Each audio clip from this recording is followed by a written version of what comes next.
तो जैसा कि बच्चों हमने आपके लिए क्रैश कोर्स चला रखा है 10th RBSE बोर्ड के लिए। उसमें आज का जो हमारा दिन है वो है डे 10।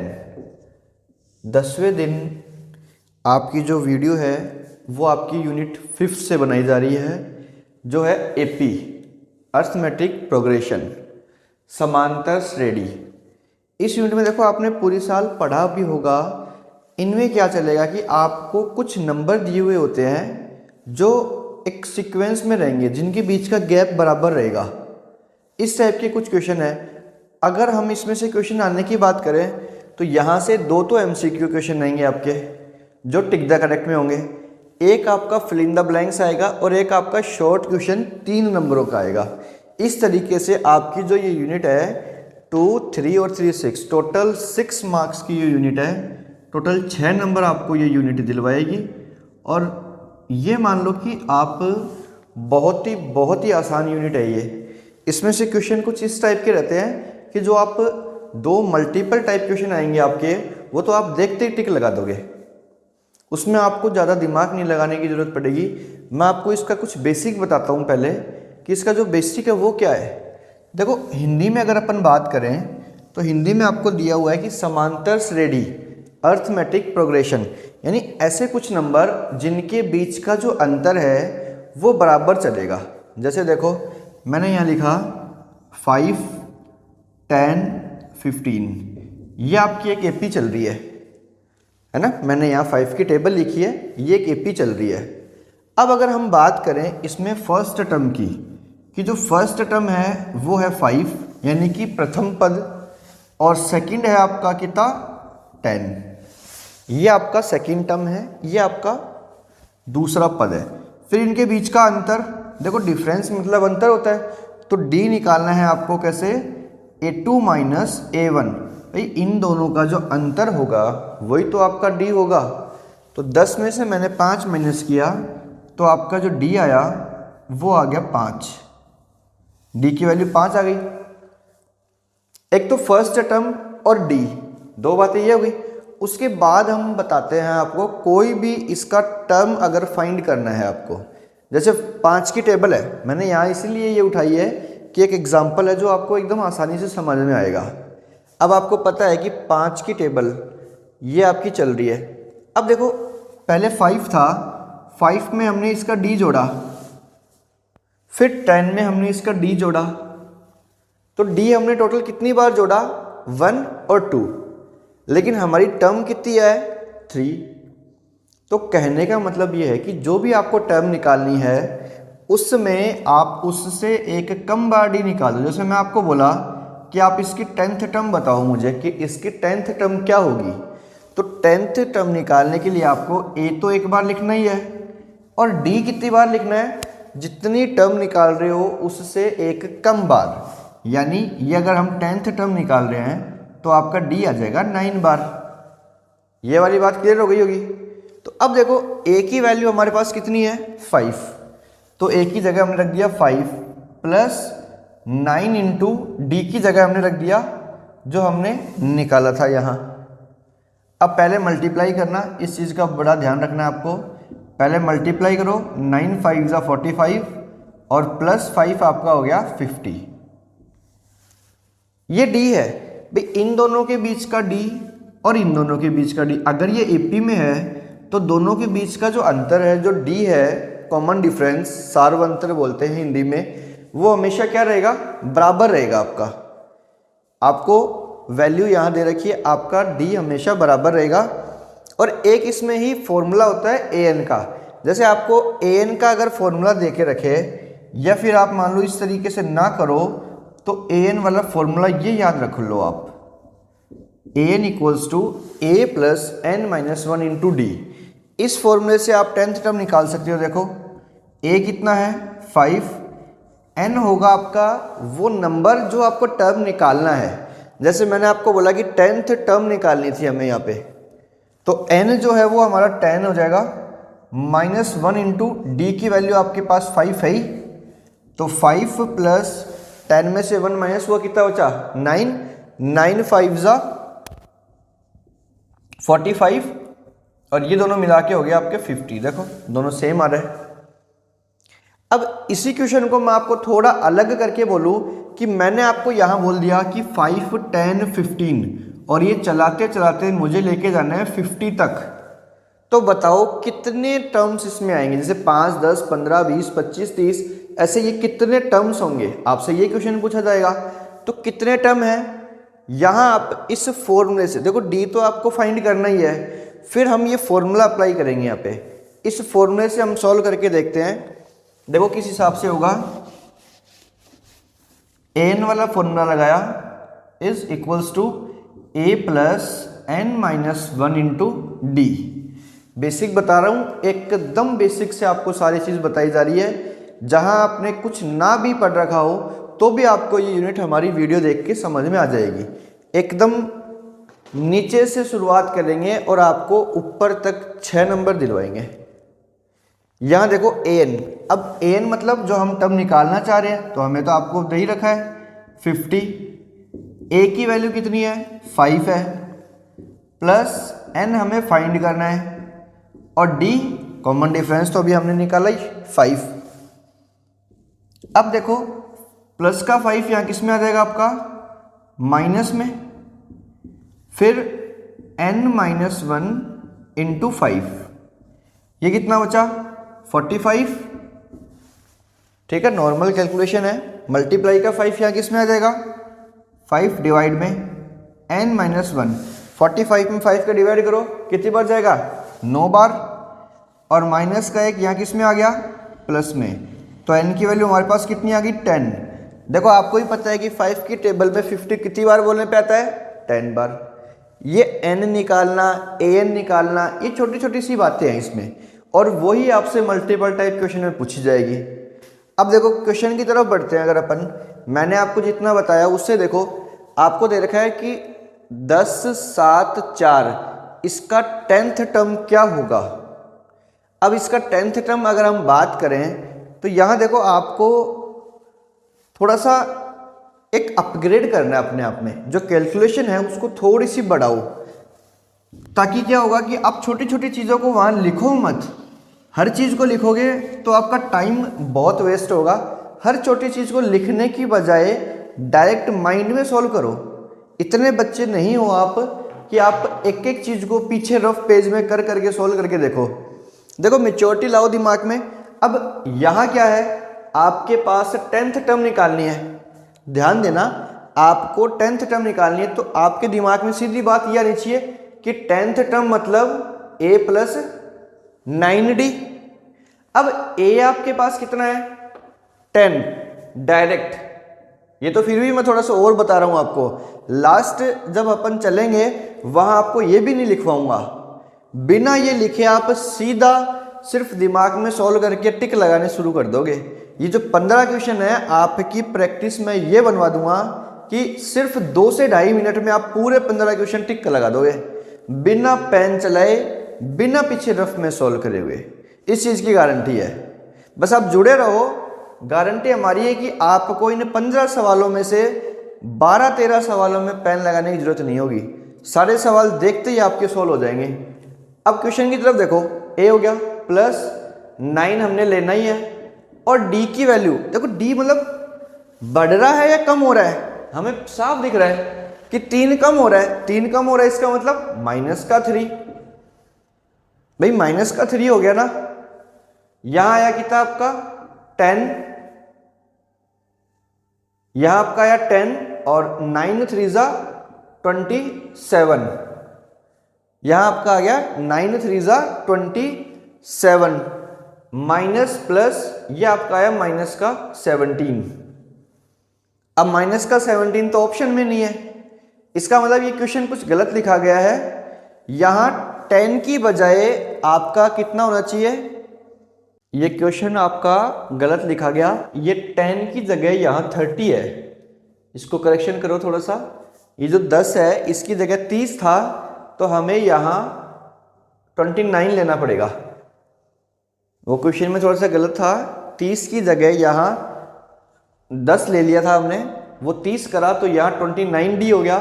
अब देखो 29 को हमने -3 से किया तो ये आपका आया माइनस का 87। एक डिजिट प्लस की है, एक डिजिट माइनस की है, प्लस माइनस क्या हो गया माइनस। 87 में से 10 गया, कितना बचा माइनस का 77। तो ऑप्शन नंबर आपका सी सही हो जाएगा।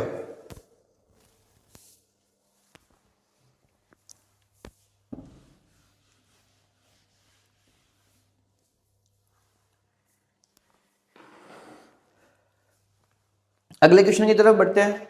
यहां देखो आपको 7, 13, 19 और 205, 7, 13, 19 चलते चलते चलते 205 तक जाना है। फिर यहां अगले ने आपसे बोला है कि n बताओ।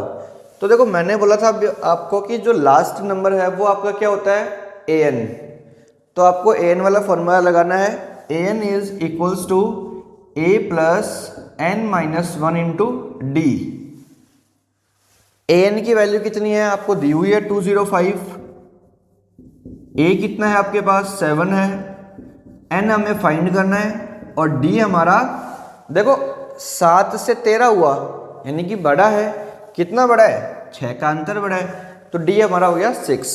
अब जो 7 यहाँ प्लस में इधर किस में आ जाएगा माइनस में, n माइनस 1 मल्टीप्लाई बाय 6, यहाँ माइनस किया तो ये बचा आपका 198, मल्टीप्लाई में 6 है, ये आप डिवाइड में ले आओ। एकदम आसान आसान सी कैलकुलेशन है, एकदम छोटे छोटे बच्चों वाली। ये आपका आ गया 33 और जो माइनस का 1 वहाँ सामने बच रहा है वो आपका यहाँ किस में आ जाएगा प्लस में। तो ये आपकी n की वैल्यू आ गई 34, n की वैल्यू आपकी आ गई 34। ऑप्शन नंबर ए आ गया होगा समझ में। ये वाला n आपको दे रखा था, n वाला फॉर्मूला लगाना है, ट्रांसपोज करना है और वैल्यू सॉल्व करके n निकाल देनी है। अगला क्वेश्चन आपका बोल रहा है क्या कि 10, m, माइनस का 2 ये एपी है, तो इसको सॉल्व करके m की वैल्यू बतानी है आपको। देखो आप इसमें डायरेक्ट भी कर सकते हो, लेकिन हम इसको थोड़ा सा आपको करके दिखाते हैं। देखो 10, m और -2 इस टाइप से हुआ। अब ये देखो कि 10 से वैल्यू -2 पे गई, पहले हमारे कुछ कमी हुई, फिर हमारी वापस कुछ कमी हुई। 10 तो हमारे पास थे ही, वो तो गए गए, उसके अलावा हमारा माइनस का 2 और घाटा हो गया, यानी कि हमारा जो 2 बार घाटे हुए वो कितने के बराबर हो गए 12 के बराबर हो गए। भाई 10 तो ये थे ही, ये तो गए गए, उनके अलावा हम पहुंचते पहुंचते -2 पे पहुंच गए, यानी हमारा जो घाटा हुआ 2 बार में वो माइनस का 12 हो गया। तो एक बार का हमारा घाटा कितना हो जाएगा -12/2, यानी एक बारी में हमारा घाटा हुआ कितने का 6 का। तो 10 से अगर मेरा घाटा 6 का होता है तो मेरे पास रुपए बचते हैं सिर्फ 4। देखो 10 से मेरा 6 का घाटा हुआ 4, m की वैल्यू तो पूछी थी, m की वैल्यू 4, ऑप्शन नंबर ए। फिर यहां आपसे पूछा है a एंड d। अब a तो आपका माइनस का 7 है ही,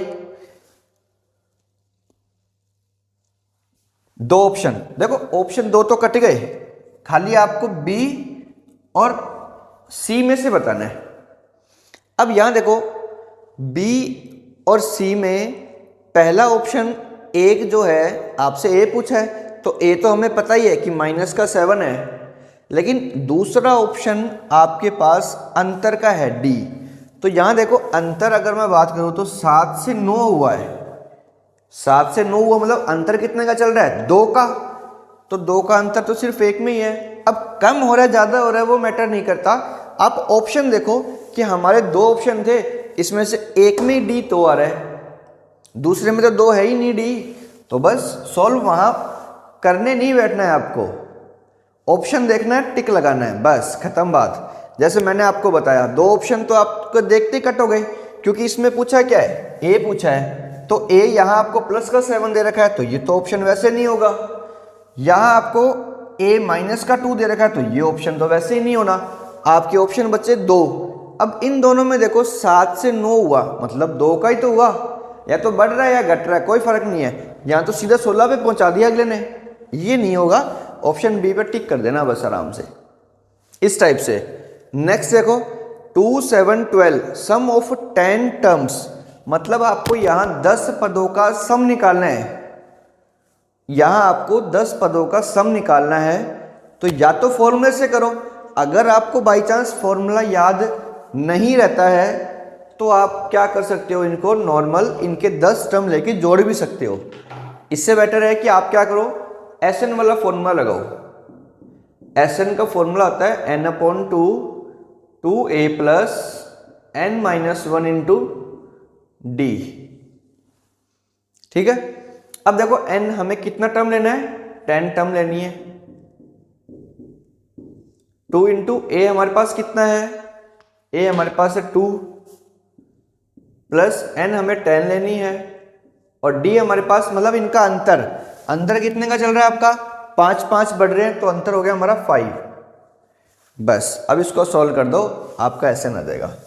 10 में 2 का डिवाइड किया 5, 2 2 ज़ा 4, 10 में से 1 माइनस हुआ 9, और 9 को 5 से किया तो 9 5 ज़ा 45, और ये 45 और 4 मिलके हो गया आपके 49, और 49 को 5 से करना है आपको मल्टीप्लाई, तो ये आ जाएगा आपका 245। एसएन की वैल्यू आ गई आपके पास 245। ऑप्शन नंबर बी जो है आपका वो करेक्ट हो चुका है। ठीक है, अब अगला क्वेश्चन है, ए दे रखी है आपको 7 और ए 13 दे रखी है 35। ये वाला क्वेश्चन देखो,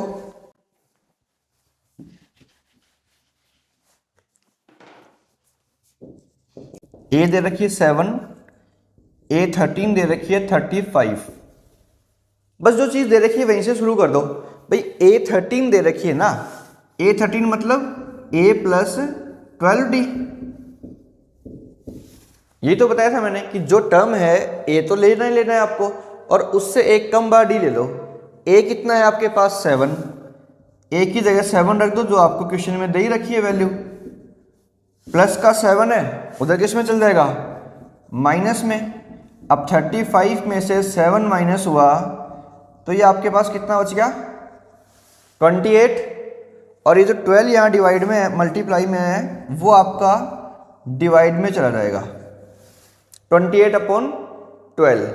अब 2 से कट कर दो चाहे तो, और चाहे 4 से कट कर दो, 4 7 जा 4 3 जा, तो डी की वैल्यू आ गई 7/3। ये आपका ऑप्शन नंबर ए हो गया है। ये मैंने कुछ आपको पहले तो बेसिक बताया, फिर ये 5 या 6 क्वेश्चन करवाए हैं। अगली वीडियो में इसी के मल्टीपल टाइप क्वेश्चन और इसी के fill in the blanks question के साथ अपन मिलेंगे, जिसमें हम काफ़ी सारे एक बढ़िया क्वांटिटी में क्वेश्चन लेके आएंगे जो इसमें से आने लायक है। और विश्वास मानो कि जो अपन क्वेश्चन सॉल्व कर रहे हैं ये सारे बढ़िया क्वेश्चन हैं, इन्हीं तरीके के या इसी टाइप के या एज इट इज़ आपको वहाँ एग्जाम में देखने को भी मिल सकते हैं। इनकी प्रैक्टिस जरूर बनाओ, इनकी प्रैक्टिस बनाते रहो। इनके अलावा जो भी आपको बुक में क्वेश्चन मिलते हैं सिर्फ बुक सॉल्व करो। किसी को लगता है कि अभी मेरी तैयारी बिल्कुल भी नहीं शुरू हुई, वो सिर्फ बुक करो। किसी की अगर बुक कंप्लीट हो गई है तो वो एग्जाम्पल करो और बुक को ही दोबारा सॉल्व करो। किन्हीं भी दूसरी बुकों के चक्करों में मत पड़ो जब तक आपकी जो कोर्स की बुक है, जो बोर्ड के द्वारा लगाई गई एनसीईआरटी की बुक है, वो सॉल्व नहीं होती है। पहले उसको करो, उसके बाद फिर आप दूसरी बुकों की तरफ जाओ। बहुत अच्छी बात है बाकी की बुक को सॉल्व करना भी, लेकिन पहले आपकी कोर्स की जो लगा रखी है वो सॉल्व करो, और उनके अलावा जो अपन क्वेश्चन करा रहे हैं ये सॉल्व करो। बुक के अलावा किसी को लगता है कि मैं अब बुक भी नहीं सॉल्व कर पा रहा हूँ, तो सिर्फ आप हमारी वीडियो देखो। इनमें जो क्वेश्चन बताए जा रहे हैं मैं आपको सारे तरीके के क्वेश्चन इसमें सॉल्व कराऊंगा। हर एक टॉपिक के हर एक तरीके के सवाल आपको सॉल्व कराए जाएंगे, और गारंटी है आपको वहाँ एग्ज़ाम में सारे सवाल अपने पढ़ाई हुए में से देखने को मिलेंगे। आपको वहाँ ऐसा महसूस नहीं होने देंगे बिल्कुल भी कि ये तो हमारा पढ़ा हुआ ही नहीं था। तो आज की वीडियो में बस इतना ही बताएंगे कि छोटे वाले क्वेश्चन आपको मल्टीपल टाइप किस तरीके से वहाँ अटेम्प्ट करने हैं। कुछ बेसिक बताया, कुछ क्वेश्चन बताए। अगली वीडियो में हम आपको और मल्टीपल टाइप क्वेश्चंस और फिल इन द ब्लैंक्स के साथ आपके साथ क्लास लेने आएंगे, जिसमें आपको और क्वेश्चन सॉल्व करवाए जाएंगे।